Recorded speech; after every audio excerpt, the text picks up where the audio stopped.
you guys. Welcome to October. The second week of October has been dedicated to Mental Health Illness Awareness Week. What a lot of people don't realize is approximately 6.7 million people in Canada are living with mental illness, and that breaks down to about 1 in every 5 Canadians.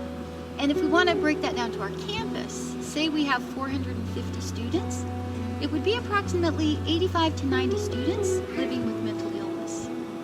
Now, even sadder than that high number is that a lot of people who are living with mental illness never reach out for help. So research shows people who are living with anxiety and depression, well over 50% never seek help. Why? Stigma. Stigma and the fear of discrimination is the biggest barrier for people to reach out for mental help. So one of the goals of a week like this is to raise awareness so that all of us have a better understanding of what people are experiencing and how challenging it can be for them to live with mental illness on a daily basis. Now, what we're going to be doing this week is giving you some really great tips to help you develop an overall sense of well-being. And it's a program that's actually internationally known as the 5 Ways to Well-Being. So I get to talk to you about the first way to well-being, and that is to connecting with people around you. So research tells us that we as human beings are very social beings, and we thrive on connecting with people around us. We thrive on relationships, and we get a lot of value both in the sense of who we are and what we have to offer to people around us by making those connections. So I'm going to give you some of my favorite tips for connecting with the people around me. So let me share with you some of my favorite ways to connect with the people around me.